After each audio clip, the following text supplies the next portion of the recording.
Bon matin tout le monde. Bon matin. De retour à l'indice tardif, la semaine du 29 au 23 au 29 juillet 2026. Pour ceux qui nous regardent, bienvenue à l'indice tardif. On enregistre sur YouTube pour notre hebdomadaire, mais aussi en live sur Instagram. Alors, c'est des questions, quoi que ce soit, on est là évidemment. Moi, c'est David, avec Anthony et Gaël. Bonjour, bonjour. Yes. Cool. Je vous rappelle, l'indice tardif, là, on fait ça à tous les semaines. Il y a un bulletin hebdomadaire où on recense toutes les ventes, une par une, sur le Grand Montréal. Et puis, on établit des comparatifs semaine sur semaine. Puis après ça, on a une édition qui est vraiment mensuelle et qui fait un score global pour le mois. Et ce score-là est le score qui tient pour le mois. Pour le mois de juin, on est à 29 sur 100 à Montréal, ce qui est un marché un petit peu à l'avantage de l'acheteur. Ça semble continuer à glisser, voire se stabiliser actuellement. C'est ce qu'on va voir. La semaine passée, c'était un marché encore de ralentissement des ventes. Ça touche quasiment tous les segments. C'est vraiment généralisé. Mais ça ne veut pas dire que les marchés sont faibles. C'est un marché encore qui va bien. Vois-tu, j'étais en offre d'achat cette semaine sur Saint-Jacques, sur un condo, c'est la rue Saint-Jacques. Il était en vente lorsqu'on a fait l'offre d'achat depuis une quinzaine de jours. Puis on est tombé en offre multiple lorsqu'on a fait l'offre d'achat. Donc, les produits bien pricés, bien localisés, c'est encore bon. Ça se vend encore bien. C'est ce qu'on voit depuis les dernières semaines. Maintenant, le monde... Puis je le dis tout le temps, hein, quand on vend une propriété, puis va pas sur le marché si tu es vendeur, si tu n'as pas deux critères de base, si tu n'as pas la capacité de vendre, ce qui veut dire que financièrement, ça fait du sens de vendre pour toi, tu as la capacité de vendre et tu n'es pas attaché à un objectif précis de prix. Ça veut dire que tu as une certaine équité, tu es capable de le faire ou tu es capable d'absorber une perte si c'est le cas. Puis il faut que tu aies une motivation qui est 10 sur 10. Fait que les deux, il faut qu'ils soient là, sinon on va même pas essayer le marché, ça ne fonctionnera pas. Ou tu vas être déçu, puis tu vas arriver en cours de route, puis tu vas retirer ta propriété du marché.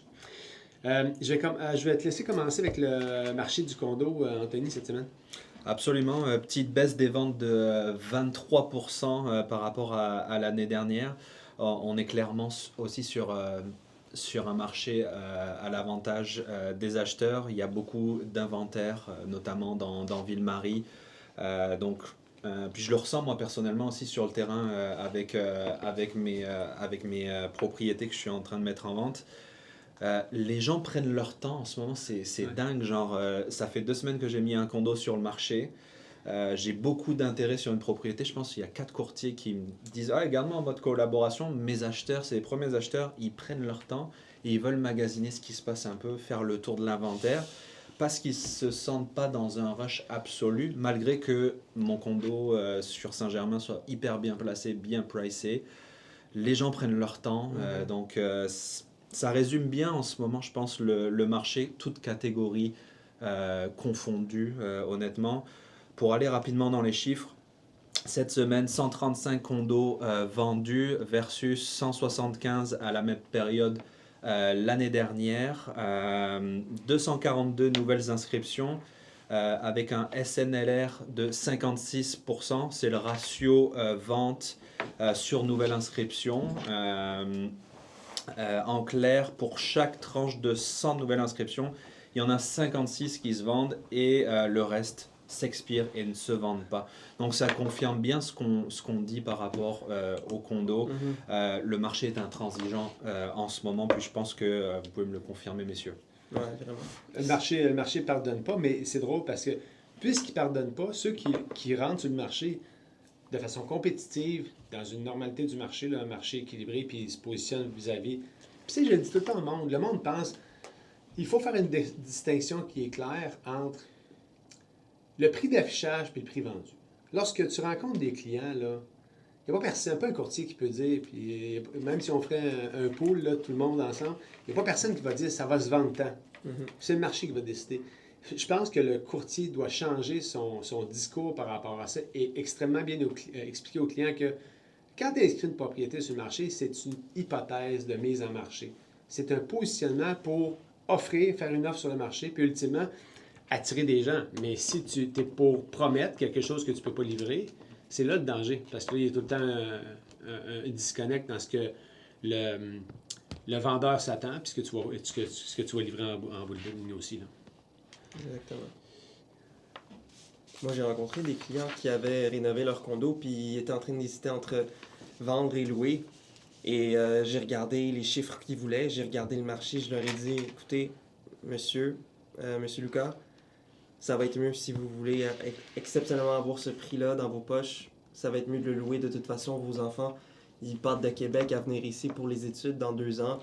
Mettez-le à louer pour l'instant. Dans 2 ans, on peut s'en reparler. Et si vraiment le chiffre n'atteint toujours pas, les chiffres du marché n'atteignent toujours pas vos attentes, laissez le condo pour vos enfants, pour leurs études, puis après ça, on va repenser après. Ça fait combien de temps qu'il avait ce condo déjà? Ce condo, il l'a acheté en décembre passé. Ah. Il a fait beaucoup de rénovations. Il a fait des belles rénovations, mais ça reste que pour avoir ce prix-là, on est loin, on est encore loin de l'avoir. Puis des fois, il y a des gens que leur meilleure décision, c'est de louer actuellement, de mettre en location. Parce que il y a des gens, et je répète toujours, c'est que si tu y vas puis tu n'as pas la capacité, tu n'as pas la motivation, vas-y pas, mets-le en location ou remets ton projet à plus tard quand le marché sera là pour ça. Exactement. Ça transitionne pas mal sur ce que j'allais dire sur les opposés du marché. Tu sais, je ne vais pas aller trop dans les détails sur la vente la plus chère qui a eu lieu cette semaine à Griffintown. Le luxe est très spécialisé. Puis on sait que ça prend du temps. C'est pas tout le monde qui peut se permettre de dépenser 2 millions de dollars à l'heure actuelle, peut-être pour des condos. Moi, ce qui me surprend le plus, c'est la plus petite transaction dans Ville-Marie, un studio d'à peu près 28 mètres carrés, vendu 210 000, affiché il y a 1 an de ça à 300 000. Donc ça a pris 1 an. La courtière l'a relisté 3 fois, donc elle n'a pas lâché. Elle a même partagé plus de commissions sur la fin de son mandat. Je pense qu'elle voulait absolument s'en débarrasser. Et ça rejoint aussi pas mal cette personne-là, l'avait acheté 2 ans plus tôt. Et c'est là où tu te retrouves pas forcément dans tes chiffres, puis ça rejoint ce que tu dis, Gaël. Est-ce que c'est le bon moment? Est-ce que je rentre dans mes chiffres? Et est-ce que j'ai atteint, est-ce que je vais faire un cash flow positif sur ma vente? C'est les grosses questions à se poser lorsque tu vas sur le marché, je pense. Et puis, je pense que le monde qui sont plus à risque actuellement dans le marché, c'est vraiment les gens qui ont acheté il y a 2 ans, puis là, ben, certains ont peu d'équité sur la propriété. Puis j'ai touché à ça cette semaine parce que j'ai vu je sais pas si, je vais en parler dans une des vidéos que j'ai faites. Il y a quelqu'un sur un forum qui disait, hey, moi j'ai acheté il y a 1 an, je suis en condo, puis là, je suis plus capable de sentir mon voisin. Il y a de la musique toute la journée, c'est le bordel total. Fait que je pense vendre mon condo, mais si je vends tout de suite, je perds 10 000. Et c'est un dilemme qu'on doit adresser ultimement dans un contexte. Ça devient une décision d'affaires que les gens font. Est-ce que je prends cette décision d'affaires-là? On va parler maintenant, on a parlé du condo. On va tomber dans le marché de la maison unifamiliale qui est quand même un des marchés les plus stables actuellement pour cette saison-ci à Montréal. On va toucher tantôt, tu as parlé du luxe tantôt, puis on va en parler. Il y a eu sur le territoire de l'île de Montréal 68 maisons vendues la semaine passée contre 91 l'an dernier. Donc une baisse de 25% de ventes. 103 nouvelles inscriptions. Le ratio vente sur nouvelles inscriptions est à 66%. Donc, à ce moment-là, on est à 11 inscriptions expirées, puis une baisse d'expiration quand même de 8%. Fait qu'il y a moins d'expirés, ça continue quand même à rouler dans le marché, ce qui veut dire que le marché s'autorégule actuellement, puis l'unifamilial continue de bien performer. Pointe-Claire a été le secteur le plus actif avec 12 ventes la semaine passée. Les secteurs souvent extrêmes, Pointe-aux-Trembles, Pointe-Claire, Dorval, ces secteurs-là continuent à bien performer quand même. Tantôt, on a parlé du SNLR, c'est que dans les faits, là, pour 100 nouvelles maisons mises en vente, il y en a 66 qui se sont vendues. La semaine passée, je ne sais pas si vous vous souvenez, on était quasiment à parité. Fait que là, on commence à avoir un peu moins de ventes. Par contre, il y a moins d'expiration. Fait que ça va quand même relativement bien. Les bonnes propriétés se vendent. On le répète, les propriétés qui ont été négligées ou qui n'ont pas été rénovées, maudit que c'est tough pour eux autres. Les gens sont obligés, ça traîne sur le marché. J'avais une propriété de luxe à vendre il y a quelques semaines. Superbe propriété, grande superficie. Écoute, ça a été dur à vendre parce que les gens voulaient un clé en main. Fait que c'est particulièrement complexe pour ces gens-là qui ont des propriétés. Et j'avais une conversation avec une courtière cette semaine. J'ai visité 2 propriétés. 2 condos sur la rue Saint-Jacques. Il y en a une série à vendre. Les 2 condos étaient similaires. Il y en a un qui demandait 4,99. Il était négligé, il n'était pas propre. Et il y en a un qui demandait 5,50. impeccable, mais pas rénové au goût du jour, mais impeccable. Puis je disais à ma cliente, écoute, tu as deux choix. Tu peux aller avec celui-là à 499, on le négocie dans le coin de 470. Tu as au moins 60-70 000 de réno, tu vas l'amener facilement à parité avec l'autre. Et elle a choisi quand même d'aller sur le condo clé en main. Elle disait, hey, David, je ne veux pas faire de travaux. Je ne veux même pas m'embarquer là-dedans. C'est trop compliqué. Les contracteurs sont difficiles à aller chercher de ce temps-ci. Donc, c'est un indicateur. Quand on met des propriétés en vente actuellement, puis on en parlait tantôt, tu sais, le condo Michel, dans Côte-Saint-Paul, on avait un condo. Il a investi, je pense, 15 000 pour le mettre top. Il a peinturé, il a fait. Son 15 000, il a rapporté 50 000. Tu sais, si tu prends le temps de livrer un produit clé en main, c'est beaucoup plus facile cette saison-ci. Voilà. Alors, puis pour les extrêmes du marché, tu parlais du luxe tantôt. Il y a une propriété qui était affichée, une propriété la plus chère vendue cette semaine était affichée 4 450 000. C'est vendu plus de 20 en bas du prix demandé en 661 jours. OK? Transaction extrêmement longue. Par contre, ce que j'ai vu dans le luxe dans les dernières semaines, celles qui sont bien positionnées sur le marché se vendent relativement vite aussi. Donc, le marché du luxe n'est pas tant impacté actuellement dans la conjoncture actuelle. Partons sur le marché du petitplex avec Gaël. Ouais, ben, au niveau du marché du petitplex, on voit à peu près la même chose qu'on voit dans tous les autres segments du marché. Par exemple, quand je parle du petitplex, c'est duplex, triplex, quadruplex. Dans la dernière semaine, il y a eu 43 propriétés vendues versus 53 l'an dernier. On parle d'une baisse de presque 20%. Et il y a eu 67 nouvelles inscriptions, puis il y a eu 13 propriétés qui ont expiré. Quand on regarde le SNLR, donc les ventes versus les nouvelles propriétés, on voit que pour les 100 nouveaux petitplex, seulement 64 d'entre eux ont trouvé preneur. Ça semble à plus haut pourcentage qu'on a vu la semaine passée. Mais on voit que cette semaine, c'est vraiment les triplex qui sont assez gagnants. On a eu une hausse de vente de 15% par rapport à l'an dernier au niveau des triplex. Mais on voit aussi que les prix varient vraiment beaucoup. De ce que je vois aussi, ce qui est très important, c'est que si la propriété est bien localisée, si la propriété est en bon état, et s'il y a, il y a le logement généralement principal qui est libre à l'acheteur, c'est ce qui rend vraiment le plus vendeur. Donc, c'est vraiment les atouts qui sont le plus importants lorsqu'on met en vente quelqu'un qui a des bas revenus, qui n'est pas bien localisé et qui a des travaux à prévoir. On ne peut pas s'attendre à vendre au top du prix. Puis ça vient beaucoup en vente avec ce qu'on voit dans les extrêmes de marché. Excusez, il y a un peu de lag. Lag. Dans les extrêmes de marché, je te donne un exemple. Il y a un triplex qui s'est vendu à Rosemont en plein cœur de la petite Italie. Ça s'est vendu en surenchère. C'est rare de ces temps-ci d'avoir des petits plex qui se vendent en surenchère. Ils demandaient 1,2 million, ça s'est vendu 1 252 000. C'était un triplex qui était très clé en main. On parle de logement qui était au goût du jour. Le logement principal était libre à l'acheteur. On avait un 3,5 qui était loué 1250, excuse-moi, puis le deuxième qui était libre à l'acheteur puis qui avait une valeur locative de 1400 $. Donc, c'était vraiment clé en main, loyer au chiffre d'aujourd'hui. Versus l'autre, le triplex le moins cher vendu, c'était dans Hochelaga Maisonneuve, sur la rue Sicard, mais Sicard, si vous connaissez bien le coin Sicard, au coin de Sainte-Catherine. On a une question, attends un petit peu, on va continuer. Merci Stéphanie pour ta question. Elle dit, est-ce que vous avez l'impression que les travaux se rentabilisent sur le prix ou ça a seulement un impact sur la rapidité de la vente? Super bonne question. Ouais. Écoute, il y a une corrélation très proche, Stéphanie, puis on va retourner au moment du COVID où tu peux vendre n'importe quoi, n'importe quel prix. Une dôme, la dôme se vendait le même prix que la maison clé en main. C'était un foutoir, c'était un bordel total.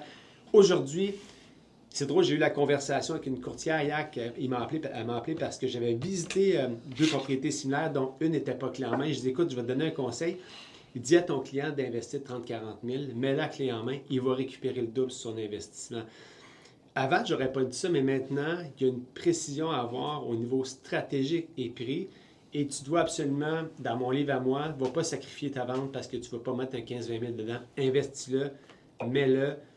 Si tu fais des choix de rénover une cuisine, une salle de bain, fais-le consciemment pour que ce soit intemporel, que ce soit clean, puis que ça passe un peu pour tout le monde. Mais vraiment, Stéphanie, je le dis, actuellement, je trouve que les travaux se rentabilisent et permettent une rapidité d'exécution, mais aussi de bonifier le prix de vente définitivement. Oui. Je le confirme, moi personnellement, il y a quelques mois de ça, quand je rencontrais un vendeur, je suis arrivé chez lui C'était la maison de ses parents, de son enfance. Puis, tu sais, c'était années 70, là, le vibe. Très d'origine. C'était dans Rivière-des-Prairies, donc c'est un secteur qui est quand même assez abordable, entre guillemets, en ce moment. La raison, tu sais, je lui ai dit, écoute, si vous ne faites pas de travaux, je pense que ça va être compliqué. Il a investi 50 000 dollars. On a eu une surenchère à 530 000. On l'avait affiché à 499. D'après moi, s'il n'aurait pas fait ses travaux, je l'aurais affiché à 450, quelque chose Ouais. comme ça. On l'a affiché juste en dessous du 500 et on l'a vendu à 530. Donc, tu sais, Imagine. le propriétaire déjà était aux anges. Il a récupéré quand même pas mal son investissement, puis il a vendu sa maison qui était quand même assez vieillissante. Donc, oui, les travaux, ça va faire du bien. Plancher, cuisine, salle de bain, c'est ce qu'il avait fait, puis ça lui a rapporté quand même pas mal, tu sais, à la fin de la journée. Puis vois-tu, on a mis en marché une propriété dans le sud-ouest, Springland.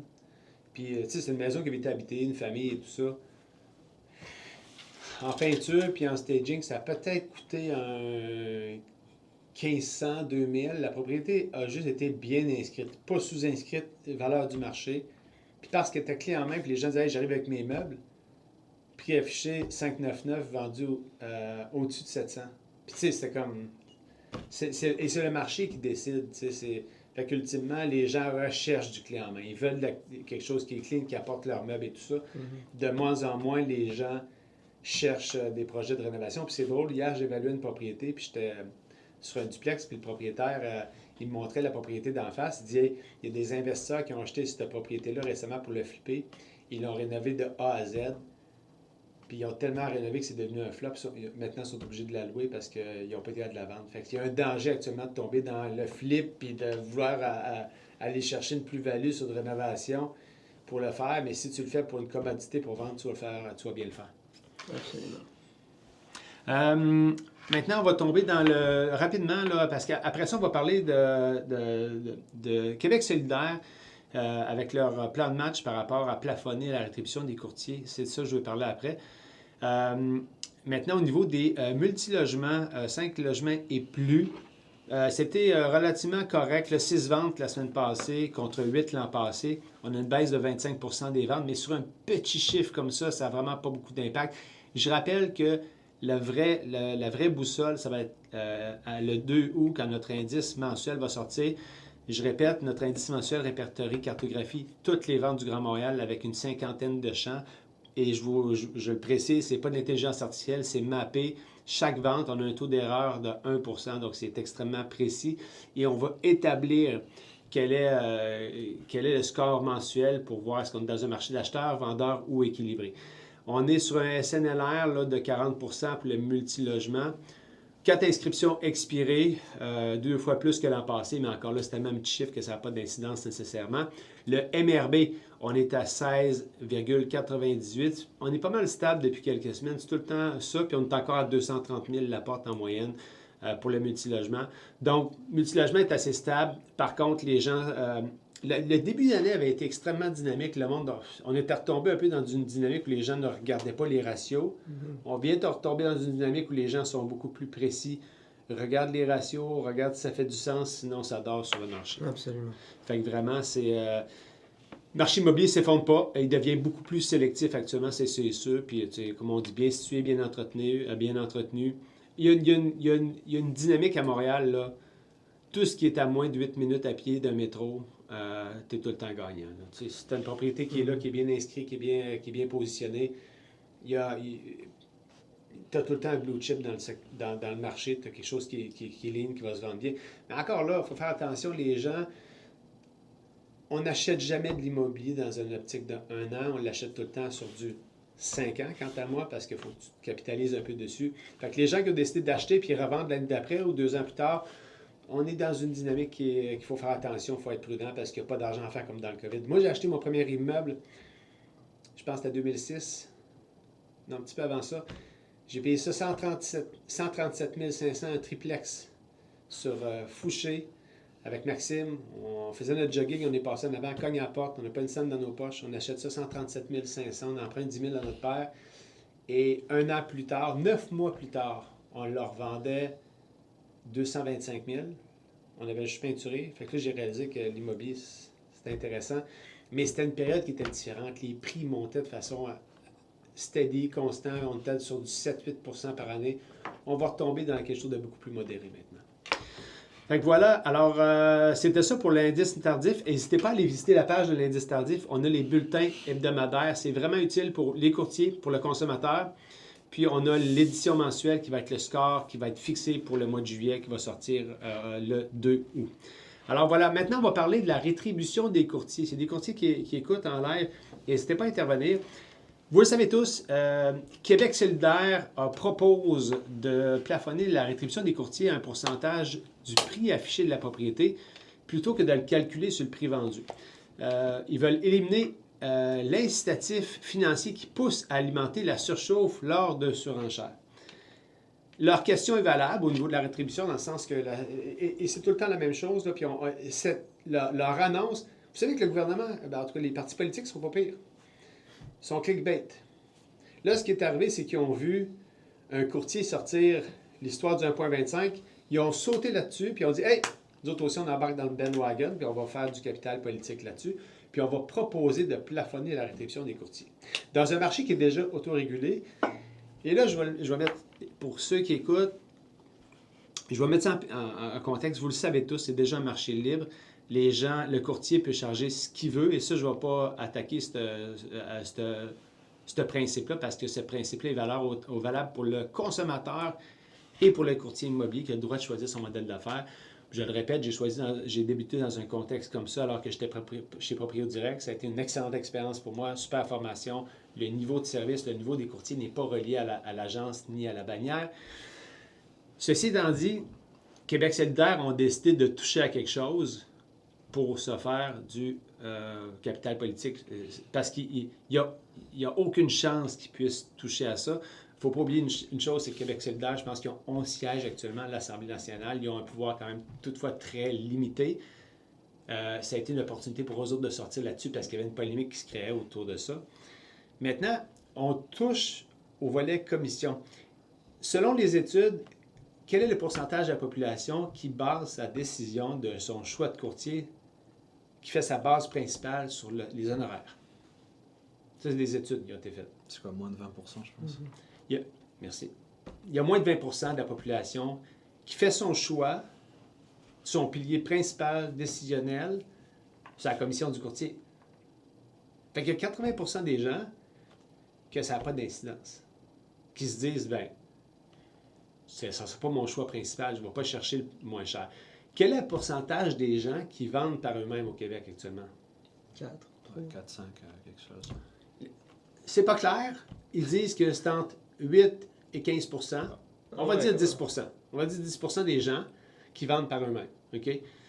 Ces gens-là sont plus sensibles aux honoraires. Ils veulent tenter l'aventure par eux-mêmes. C'est bien correct, c'est super. Fait qu'on touche un problème. On est en train de vouloir identifier un problème qui est localisé pour le rendre global en se disant, bien, on va régler ça, on va plafonner. Mais l'histoire de la surchauffe immobilière, est due par les red tape, les municipalités qui sont super difficiles à gérer, la nouvelle construction, la densification, les logements accessoires. Tout est rendu compliqué avec les villes. Fait que les villes ne contribuent pas à ce rééquilibrage de marché-là. Puis on arrive dans une dynamique où là, on s'attaque à est-ce que les honoraires de courtage sont trop chers? Un autre débat, je pense que le vrai débat dans tout ça, c'est est-ce que le consommateur est bien informé de la répartition de la rétribution des courtiers, comment ça fonctionne? Parce qu'on arrive souvent dans un contexte où les gens vont faire un raccourci. On vend une maison à 500 000, 5% de commission, tu as fait 25 000. Ça, c'est vraiment c'est correct, c'est comme ça que c'est véhiculé par les médias. On véhicule de la peur, du doute. Fait que 25 000, mais c'est pas nécessairement comme ça que ça va se passer. En un week-end en plus. Un week-end. Parce que sinon, ça se passe facile. Puis là, on va pas, c'est sûr qu'on ne fera pas pleurer personne là-dessus. Un courtier qui travaille fort a des résultats, fait un bon salaire. Ce qu'il faut, par contre, c'est une transparence sur comment on explique nos honoraires, mais comment on explique aussi notre valeur ajoutée à tout ça. Absolument. Donc, je pense pas que Québec solidaire ont frappé sur le bon clou actuellement. Puis on va arriver dans une dynamique où il n'y a aucune chance que ce soit accepté, bien évidemment. Puis qu'on devrait peut-être prendre par contre ce qu'ils disent, puis se disent, est-ce que le consommateur comprend de façon décortiquée où va cette rétribution-là. Est-ce que le courtier explique bien sa valeur ajoutée? Puis gardez en tête, là, dans les derniers, je vais faire attention parce que c'est un sondage léger. Il y a un sondage de léger qui a été commandé par l'APSIC, bien évidemment, qui dit que 90% du monde sont contents de leur courtier. Les dés sont pipés un peu selon moi. Protégez-vous. En fait, une enquête là-dessus. On dit que 80% des gens sont satisfaits de leur courtier. S'ils sont satisfaits, c'est qu'ils la plupart ne remettent pas en doute la qualité du service, la plus-value qu'ils ont eue. Fait que si on est on va dire qu'on est à 80% de satisfaction, il y a 20% qui sont insatisfaits. Dans ces 20%-là, il y a deux camps. Il y a les éternels insatisfaits, puis il y a des gens qui sont insatisfaits avec raison, ils n'ont pas eu du bon service. Fait qu'on peut moduler aussi cette statistique-là. Fait que voilà. Fait que ça, c'est ce que j'ai à dire sur plafonner la rétribution. Il y a deux choses. Il y a bien l'expliquer au consommateur. Le consommateur doit avoir de la transparence, comprendre c'est quoi la dynamique de la rétribution, où elle va, comment c'est investi pour lui. Mais ultimement, il y a la valeur ajoutée que le courtier va ajouter. Et j'estime, puis c'est drôle parce que le courtier qui a affiché, qui a annoncé 1,25 cette semaine, ça c'est vraiment une affaire intéressante. Le courtier parle d'un autre sujet complètement, puis il dit les offres d'achat devraient être ouvertes. Donc, ça devrait être à l'enchère. Parce qu'il dit, ben écoutez, comment vous voulez que j'arrive? Je ne suis même pas capable de conseiller mes clients. Je ne sais pas quoi leur dire quand on est en 9 multiples. Si tu es là, tu ne sais pas quoi faire, tu paniques quand tes clients sont en 9 multiples, tu dois retourner chercher des compétences supplémentaires pour être en mesure de les guider avec de l'expérience de compétences, mais aussi des statistiques de marché. Parce qu'autrement, si tu paniques, tu dis hey, je pourrais les aider, ben moi, je peux trouver des courtiers qui vont pouvoir les aider, les clients. Ce volet-là, je le trouve un peu. Quand il a sorti la vidéo, c'est là que ça m'a titillé. Je me dis, comment tu peux véhiculer au public que tu n'es pas en mesure d'aider tes clients en 9 multiples alors que tu as des connaissances, tu as des compétences, tu as des statistiques de marché. Si tu suis tes statistiques, puis je le dis tout le temps, l'immobilier, puis c'est pour ça que j'ai parti du concept de la science de l'immobilier, c'est que c'est une science quand même. C'est pas des émotions. Il y a un petit peu d'émotion, mais toi, tu es là pour enlever ça de l'équation puis vraiment mettre du data là-dedans. Fait que voilà. Absolument. Moi, honnêtement, je suis très d'accord avec toi. Je pense que l'article ne touche pas le bon clou. On ne cogne pas sur le bon clou, comme on dit, parce que si leur but, devrait pas être d'attaquer les courtiers immobiliers, de les plafonner ou quoi que ce soit, parce qu'il faut voir vraiment le vif du sujet, le problème. Ce qu'ils veulent attaquer, c'est est-ce que les acheteurs peuvent se permettre d'acheter les propriétés sans aller en grosse surenchère? Est-ce que les vendeurs peuvent être satisfaits de l'argent qui leur reste au final? Est-ce que plafonner la commission du courtier va vraiment réellement régler le problème? Moi, de mon côté, je pense que le vrai problème, c'est le manque d'inventaire. S'il y avait plus de nouvelles constructions, plus de propriétés sur le marché, je pense que les acheteurs pourraient avoir plus le choix. Puis on commence à le voir un peu en ce moment. Les acheteurs commencent à prendre leur temps, à trouver des propriétés, etc. Les vendeurs, s'ils ont la capacité de vendre et ils ont la volonté de vendre, ben c'est là qu'ils devraient mettre en vente. C'est là la solution. Moi, j'ai aucun problème avec un courtier qui offre un pourcentage ou un forfait. À la fin de la journée, les consommateurs devraient toujours avoir le choix de choisir le bon courtier. Mais est-ce que le vrai débat, c'est pas est-ce qu'on est pour ou contre les courtiers, mais est-ce que plafonner la commission va réellement régler le problème? Moi, je trouve que non. Ça va vraiment être plusieurs autres solutions qui devraient être mises en place avant de plafonner ça, parce que ça va pas réellement réduire les prix essentiellement. Là. Ça va pas réduire, ça va pas rééquilibrer le marché. Il n'y a aucune façon que ça va rééquilibrer le marché. Puis au pire, un courtier inexpérimenté pourrait décider de tout le temps inscrire plus cher, tu comprends? Parce que là, vu qu'il va protéger sa commission, est-ce qu'on va aller pousser le prix pour être plus cher? Ça pourrait être un problème qui pourrait survenir aussi, là, tu sais. Moi, personnellement, je comprends pas pourquoi on veut pénaliser une personne qui a bien fait sa job. Parce que je pense qu'on est l'une des seules professions qui se fait payer au résultat. Des fois, notre chèque, on n'est pas là pour vous faire pleurer non plus, là, on s'entend, c'est pas le but. On voit juste la finalité de la chose, le fameux chèque de 25 000 à la fin de la journée en un week-end. Oui, ça a l'air facile dans les grandes lignes comme ça d'être courtier immobilier, mais ça ne l'est pas. Moi, personnellement, si je serais Québec solidaire, je dirais il faudrait peut-être former plus le courtier immobilier Parce que c'est rendu que n'importe qui peut le faire. Puis ton frère, justement, en a parlé. Tu sais, en 6 mois, tu peux devenir courtier immobilier. Est-ce que tu as la compétence suffisante pour aller chercher assez d'équité pour ton client? Tu sais, c'est ça la réelle question pour moi.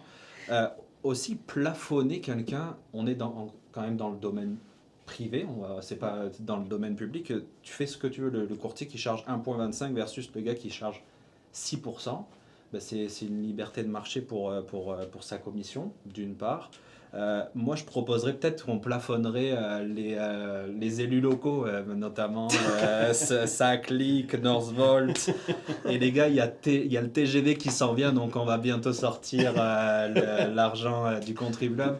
Et aussi, la finalité sur ça, sur un petit mot, tu sais, la commission du courtier, elle est taxable TPS, TVQ. On participe indirectement aussi un petit peu. Tu sais, Puis c'est super intéressant ce que tu dis là parce que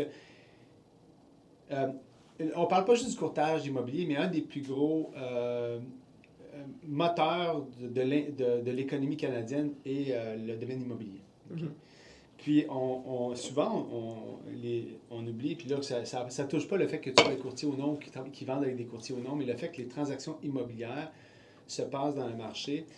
Il y a une étude qui dit qu'il y a environ 10 autres fournisseurs de services qui sont impactés par une transaction immobilière. Donc, il y a une économie qui se fait vraiment importante autour du courtage immobilier. Fait que souvent, le monde dit, les courtiers, tout ça, oui, mais on contribue quand même à cette économie-là, puis à faire rouler l'économie. Puis j'ai toujours dit, je dis à mes enfants, s'il n'y avait pas de vendeur dans la vie, il n'y a rien qui existerait. La vente est un domaine hyper, que moi je valorise énormément parce que la job, c'est pas de vendre à tout prix, c'est de permettre, puis je le dis encore, c'est de nous permettre, les courtiers, de permettre à nos gens, à nos clients, de prendre les meilleures décisions possibles pour eux autres aussi. Fait que c'est à travers de la compétence. Mais tu touchais un point, tu disais, hey, est-ce qu'on formerait mieux les courtiers? Moi, j'irais peut-être ailleurs là-dedans. Moi, quand je suis sorti de l'école de police, quand je suis arrivé comme policier, on m'a attribué un senior. OK? Fait que j'étais arrivé au poste de police, puis je patrouillais, je travaillais avec mon senior, qui m'évaluait, avec qui je patrouillais tous les jours, et je pouvais arrêter de travailler avec mon senior quand j'avais la capacité de travailler seul. Est-ce qu'on n'arrive pas peut-être Puis je dis pas que les courtiers qui sortent de l'école sont incompétents, c'est pas ça, je dis, c'est qu'ils pourraient... Leur courbe d'apprentissage serait nettement supérieure s'ils pouvaient avoir un système de mentorat établi par la chambre immobilière ou peu importe, puis dire, hey, c'est quoi, les nouveaux courtiers maintenant, vous êtes mentorés, vous travaillez avec un senior, le senior va vous évaluer, puis quand vous êtes compétent à travailler seul, puis il va juger que ça fonctionne, hey go, vous êtes full-fledged, vous faites du courtage tout seul. Puis ça servirait vraiment de 2 choses, c'est de s'assurer de la qualité et de 2, d'avoir vraiment une courbe d'apprentissage beaucoup plus rapide dans le marché. Ben, c'est sûr. Puis honnêtement, rejoindre une équipe, c'est l'une des meilleures choses qu'un courtier devrait faire quand il rentre dans le marché après avoir sorti de l'école. C'est que si tu commences tout seul, sans aucune expérience, ta courbe d'apprentissage, elle est tellement petite, elle prend tellement de temps pour toi d'apprendre de l'expérience de plein de gens, alors que quand tu rejoins une équipe, ben, tu apprends de tout le monde. Tu as plusieurs mentors dans l'équipe qui vont pouvoir t'épauler. Tu sais, puis je vais faire attention parce que je ne suis pas en position d'évangéliser ça, mais dans le sens que je ne suis pas impartial là-dedans. Mais actuellement, il y a vraiment un mouvement qui se fait où il y a une consolidation au sein des équipes. Pourquoi? Parce que les gens veulent se soutenir. Les courtiers veulent l'apprentissage, du knowledge, ils veulent apprendre plus rapidement. Puis ultimement, ça se transpose dans les résultats aussi. Fait que je pense que Québec solidaire, je pense que c'est un coup d'éclat qu'ils ont voulu faire parce qu'ils ont sauté sur le trend qui se passait à ce temps-ci. Mais on ne touche pas le bon problème. Le problème, il se trouve au niveau des règlements municipaux pour rééquilibrer tout le marché. Mais le marché ne va pas se réguler facilement parce qu'il n'y a pas de volonté politique. Puis, on sait qu'il y a des agendas cachés. Je ne vais pas tomber dans tout ce qui est corruption et tout ça, mais on est au Québec, fait que c'est sûr qu'il y a une raison pour laquelle c'est si compliqué d'avoir des permis de rénovation puis tout ça, puis que ça avance plus rapidement, tout simplement. Fait que voilà. Alors, c'était notre take sur Québec solidaire. Je ne voterai pas Québec solidaire. À vos urnes. Merci pour ceux qui ont été là. S'il y a des questions, évidemment, on pourra y répondre. On est de retour la semaine prochaine. Si vous voulez proposer des sujets de conversation, si vous voulez participer au live avec nous autres, on serait heureux de vous accueillir. Alors sur ça, on va vous souhaiter un bon week-end et je vous invite à visiter l'indice tardif pour tous les détails. All right? Bye. Au revoir. Ciao.